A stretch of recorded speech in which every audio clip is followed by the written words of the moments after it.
These are the tools we use to complete this installation. You can find them all at your local hardware store.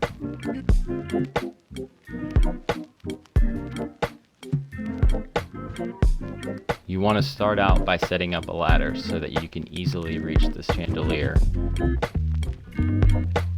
Here I am just beginning to remove the base.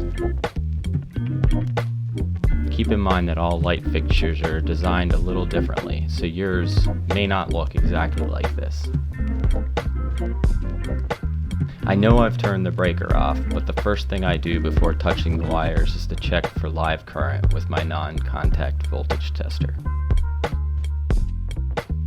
Then we are good to start removing the base plate and disconnecting the electrical wires.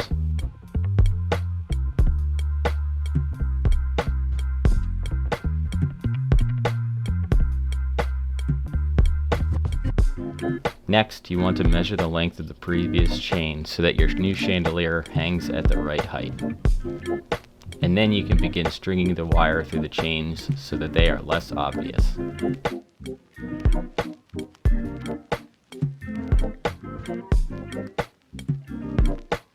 Once that's complete, you can connect the chain to the base. Using needle nose pliers makes it easy here to open and reclamp the last chain link to the base.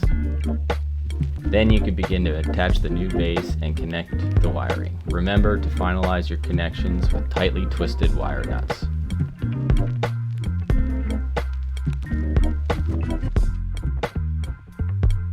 The last step is to carefully arrange the wiring in the sealing junction box behind the base.